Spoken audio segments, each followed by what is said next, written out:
a good one, you guys.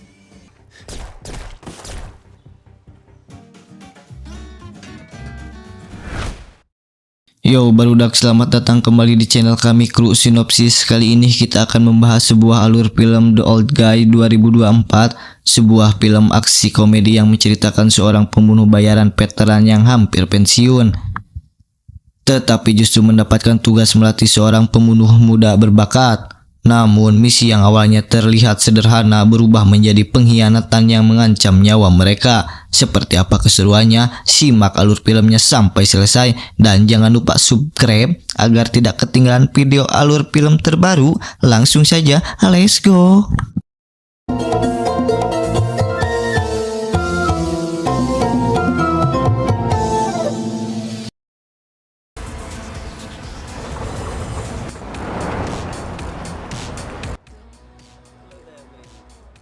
Awal film kita akan berfokus pada seorang pria paruh baya bernama Danny Dolinsky yang sedang memeriksa tangannya yang cedera saat sedang bekerja. Good as new. Good, I'm glad. Occasional flare up, even after the joint. What do you do?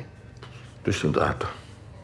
Di mana Danny memutuskan untuk melepaskan pelindung lengannya dengan alasan sudah merasa baikan, tapi dokter tetap memperingatkan Danny untuk tidak beraktivitas yang berat dulu karena ditakutkan akan semakin meringankan kondisi pergelangan tangannya. I could use a refill on my Cocodamol. Is that a no? Ipan sampai mengatakan bahwa tidak ada satupun yang tidak tahu nama Danny Dolinsky di lingkungan provinsi mereka. Back. The spicy. Back in the car. Okay. Takut penyamarannya terbongkar, Danny pun langsung sesuatu pekerjaan dan tak sengaja terluka di bagian perutnya. I got a phone. Tujuan Ipan mendatangi Danny adalah untuk meminta bantuan agar menghubungi pihak perusahaan karena hanya Danny lah satu-satunya orang yang punya kontak langsung dengan para petinggi tersebut.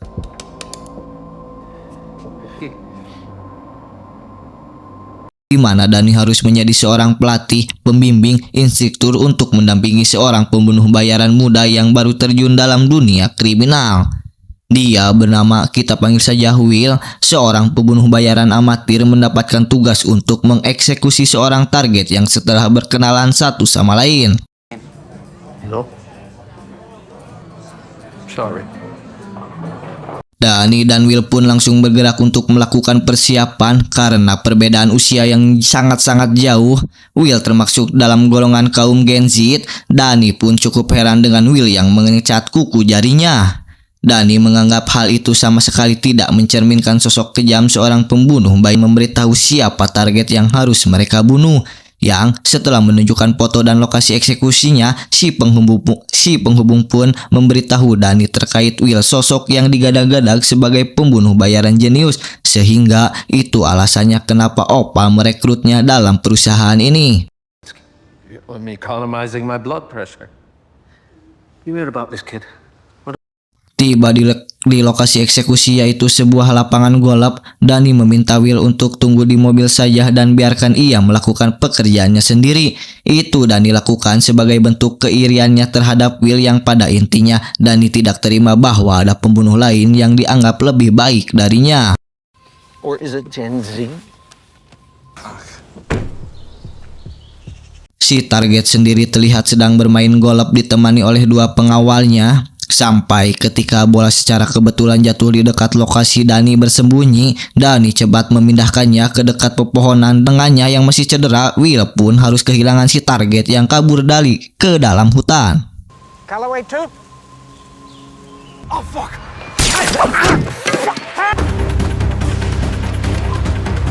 Dan si target naik ke atas pohon yang membuat Danny kesulitan untuk membidiknya, di mana Danny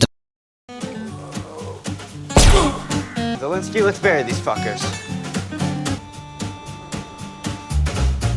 Mereka tak langsung pulang ke rumah. Danny dan Will pun mendapatkan tugas baru untuk menemui salah satu pendidik perusahaan cabang London bernama Anton dan asistennya yang bernama Simone.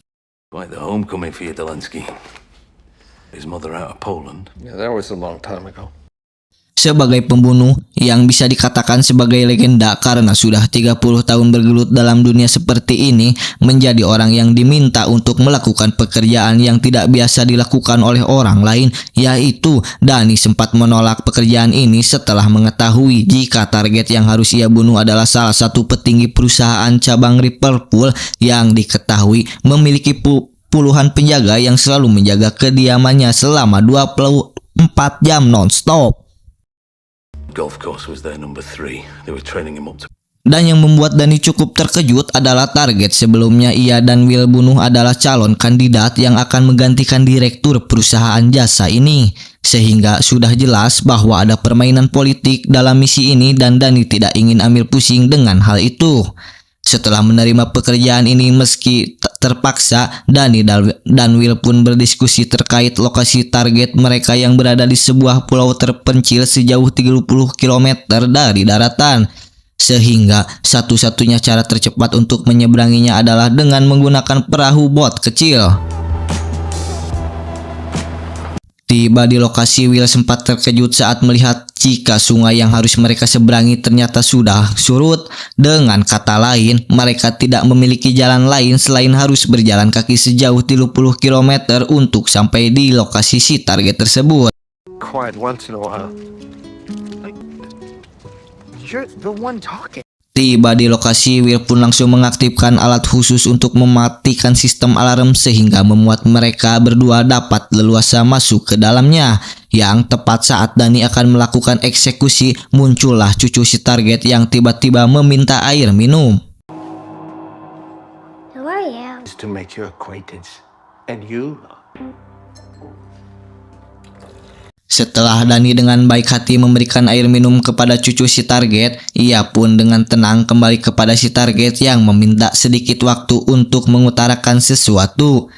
Sebagai salah satu petinggi perusahaan cabang Liverpool, si target tentunya memiliki kekayaan yang tidak kalah besar dengan si Anton, sehingga Danny diiming-iming bayarannya di 10 kali lipat dari bayaran yang diberikan oleh Anton agar Danny mau bekerja untuknya dan balik memburu Anton yang sudah memberikannya pekerjaan ini. Replacing. Because the only thing that London cares about. Sebagai bentuk persetujuan atas kesepakatan ini, Danny dimintai untuk menghabisi Will, rekannya sendiri yang dianggap masih muda dan pemula alias gencit dan tidak tahu apa-apa, dan tebak apa yang mereka lakukan? I told you about those pills.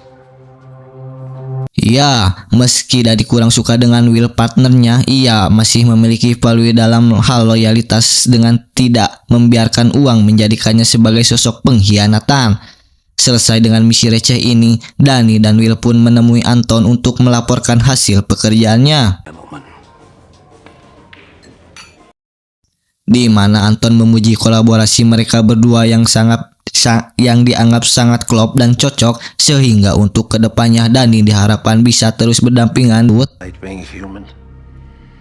You're probably a little psychopathic. It's not. Beruntung ada Nanta yang dengan cepat melerai perkelahian tersebut, di mana hal mengejutkan terjadi saat 3 orang preman muncul dan berniat mengganggu Danny. Ya, mereka bertiga ternyata adalah utusan dari pihak keluarga target pertama yang mati dibunuh di lokasi golf. Mereka hanya ingin mengetahui siapa dalang dibalik misi pembunuhan tersebut dan berniat membalas dendam atas kematian anggota keluarganya. Maybe I take my job more seriously than you. Dirasa tidak aman berada di pusat kota, Danny pun membawa sertaan Ananta ke rumah ibunya di pedesaan sekalian ingin memperkenalkan siapa Ananta tersebut, meski Ananta hanya menganggap Danny sebagai teman saja. No. Eggs for breakfast. Pun langsung menelepon Will untuk meminta maaf, di mana Will menerima permintaan maaf tersebut dan untuk dibunuh dengan bayaran yang lebih besar dari sebelumnya. In Wales. We found Yatsik. No shit. Tak banyak pikir, Dani pun langsung meluncur OTW ke pusat kota menemui Will untuk melakukan pekerjaannya tersebut. Berlokasi di sebuah hotel mewah bintang 5, Will ingin mendapat gilirannya dalam misi ini untuk naik sendirian menghabisi targetnya. Sementara Dani akan tetap berada di mobil menunggu laporan misi ini selesai. Hotel guest stands out, you know. It's the kind of thing it's the oldest thing I have. Bermodalkan informasi dari Simon tentang nomor kamar hotel si target, Will pun langsung menyerenteng masuk ke dalam, dan di saat yang sama Dani tak sengaja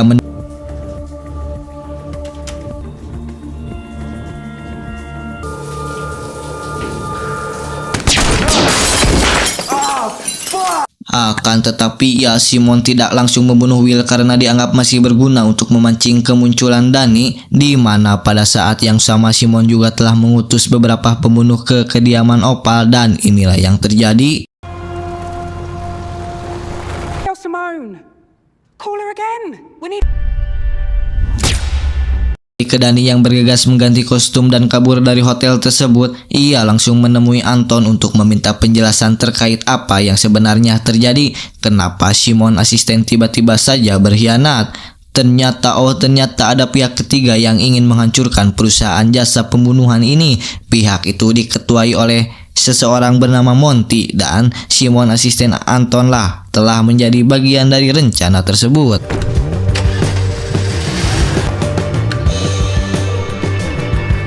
Dengan cepat Dani pulang ke rumah untuk mengevakuasi ibu dan Ananta, tetapi ya Simon ternyata sudah sampai di sana dan langsung menembaki mereka semua menggunakan meja setrika yang dilapisi dengan buku tebal.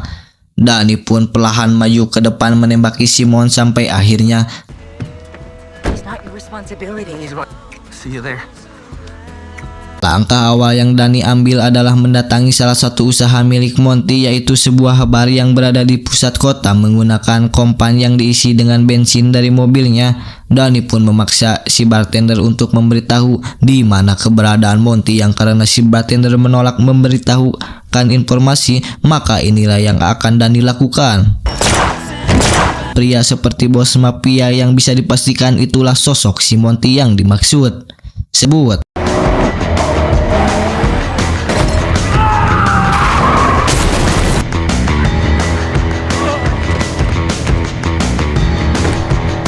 Setelah berhasil mendapatkan si Monty, Dani langsung pergi menuju lokasi tempat Will disekap, di mana salah satu anak buah Monty pun malah mengeluarkan sebilah pisau dan menikam perut Will hingga terkapar.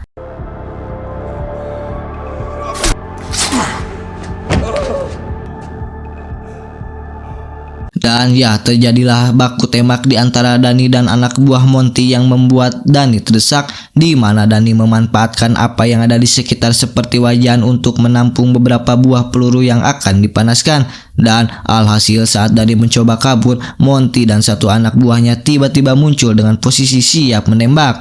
Tetapi ya, untuk kedua kalinya nyawa Dani diselamatkan oleh Will, sang pembunuh jenius. Saat Will sedang dalam kondisi kritis, Dani masih sempat-sempatnya menyombongkan diri tentang keahliannya sebagai legenda pembunuh terbaik dari yang terbaik, dan film pun camat. Dari cerita ini kita belajar bahwa pengalaman, keberanian, dan tekad tidak pernah mengenal usia. Selama seseorang masih memiliki tujuan dan tidak menyerah, ia selalu memiliki kesempatan untuk bangkit dan membuktikan kemampuannya. Semoga alur film ini menghibur sekaligus memberi pelajaran yang bisa kita ambil dalam kehidupan sehari-hari. Saya Mang Adom dan Pak Camat dengan jajarannya yang saya mewakilkan ucapkan kepada kalian hatur nuhun dan terima kasih.